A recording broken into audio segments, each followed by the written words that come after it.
Et bonjour à tous les amis, très content de vous retrouver aujourd'hui dans cette nouvelle vidéo. Et aujourd'hui nous ne sommes pas tout seuls puisque nous sommes actuellement à l'île Maurice. Voilà, je voulais finir cette année en beauté comme vous l'avez pu le voir dans la vidéo de bonne année. Donc voilà, je vous remets un petit teasing, une petite vue. Attendez, je vais tourner la caméra comme ceci, voilà. C'est la vue de la chambre d'hôtel, donc ici vous avez la mer et ici vous avez la suite de l'hôtel. Voilà, par ici là, voilà, ici. Donc aujourd'hui nous allons voir 7 objets high-tech qui ont marqué l'année 2017. Vous êtes prêts? C'est parti!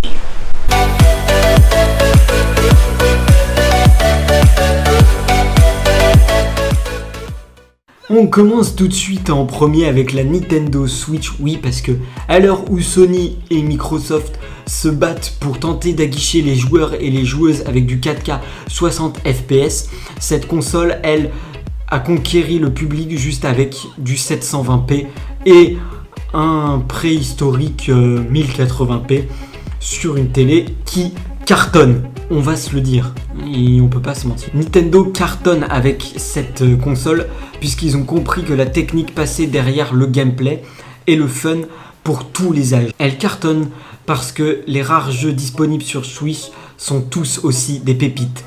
Zelda, Mario, et j'en passe, il y en a plein d'autres, mais je les connais pas tous. Et elle se cartonne aussi parce qu'elle révèle le défi de marier une console de salon à une console portable, sans que l'une ou l'autre ne soit desservie dans l'exercice. Parce qu'elle aujourd'hui vendue à un prix honnête et accessible à tous, et ne demande pas d'équipement à plusieurs milliers d'euros pour tirer une partie de ses capacités. Ensuite, en numéro 2, selon moi, le deuxième objet qui a marqué l'année 2017, c'est le Samsung Galaxy S8. Pourquoi ? Parce qu'après une année 2017 pour les moins problématiques pour Samsung, 2017 s'est révélé bénéfique à la marque.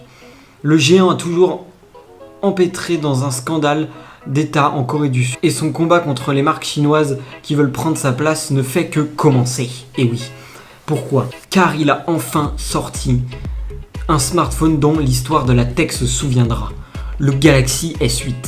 Cet engin est en effet le premier d'une longue série à adopter un design plein écran sur la face avant et le petit plus de Samsung qui joue sur les bords biseautés pour donner une impression d'infini sur le smartphone. Je suis allé loin quand même, hein, je vous l'avoue. Le Galaxy S8 est aussi l'un des précurseurs des prochains Samsung, comme l'iPhone X que l'on va voir juste après. Pour beaucoup, un smartphone qui ne peut pas détrôner en 2017 quand il s'agit d'un design industriel. Il s'approche de la perfection tactile avec l'élégance, mettant en avant le contenu pour laisser le contenant disparaître. Magnifique. Quelques défauts subsistent encore par contre. Attention, il ne faut pas quand même lui balancer toutes les fleurs. Le bouton Bixby qui ne sert totalement à rien, on va l'avouer. Le capteur d'empreinte digitale au dos qui est totalement pas pratique. Mais ce smartphone crée une génération qui marche sur ses traces. Ensuite, en numéro 3, nous avons l'iPhone X, cette beauté du futur, car ça a été aussi 2017 une grande année pour Apple. Le constructeur a sorti ses plus beaux iPhones depuis bien longtemps et un modèle de tous les superlatifs embarquant le premier écran OLED du marché et qui tourne sous iOS. Et bien sûr, le premier système d'authentification faciale qui fonctionne, on va pas se le dire, très bien. L'encoche n'a pas mis tout le monde d'accord, mais encore une fois, Apple a prouvé qu'il savait faire du très très haut de gamme sans compromis, durable et mis à jour sur le long terme. À ne pas en douter, l'iPhone X restera bien sûr la référence en 2018. Ensuite, nous passons à un modèle sur roue, oui, le Tesla Model 3. Il ne restait pas beaucoup de temps à Tesla pour avoir sa place dans ce top de l'année 2017, jusqu'alors où ils ont sorti le Tesla Model 3. Et pourtant, c'est fait.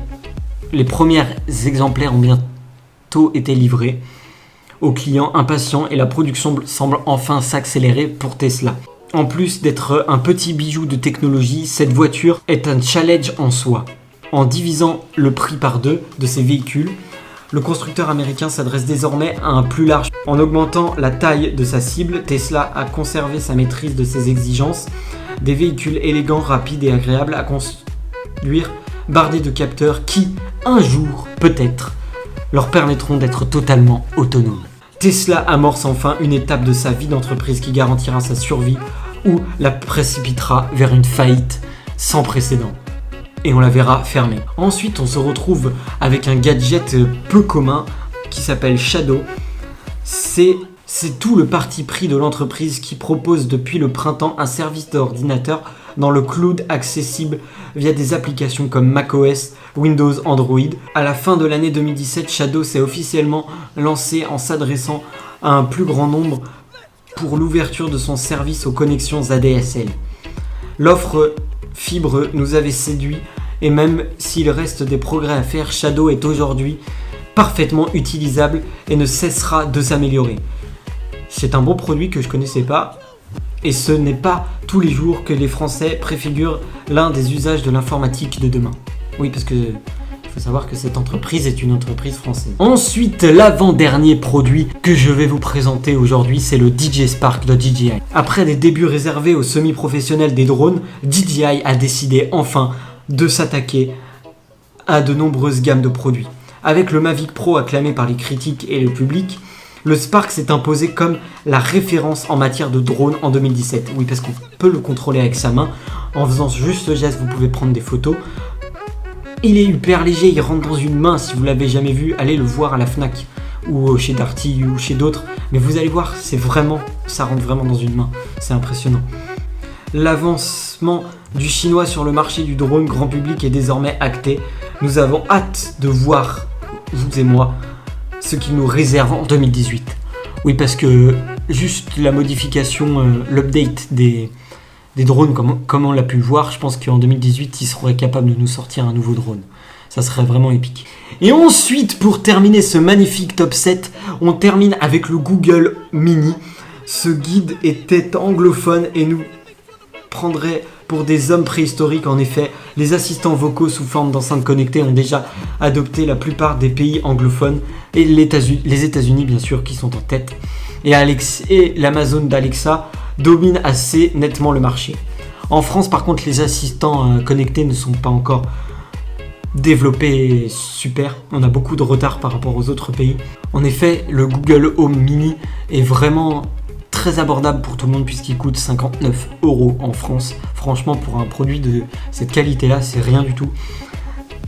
Et il est quasiment offert à l'achat pour d'autres objets connectés chez les opérateurs mobiles, par exemple, ou même à la Fnac quand ils font des promos. Si on considère que la recherche vocale est l'un des avenirs à moyen terme de nos interactions avec le web, alors Google a pris un énorme avance sur ce qu'il fallait en France pour se démarquer. Voilà, cette vidéo est maintenant terminée, j'espère qu'elle t'aura plu. Moi en tout cas ça m'a fait très plaisir de vous la proposer pour une première vidéo de cette année. J'espère qu'on ira loin ensemble et qu'on pourra monter encore plus fort. Donc pour cela n'hésitez pas bien sûr à mettre un petit pouce bleu à cette chaîne YouTube et à cette vidéo, ça me ferait extrêmement plaisir. Bien sûr aussi que vous vous abonniez pour qu'on atteigne les 1000 abonnés. Franchement on n'est pas très loin et vous en êtes largement capable. Moi je vous dis à la prochaine, prenez soin de vous, jouez bien et ciao ciao tout le monde. Wouh!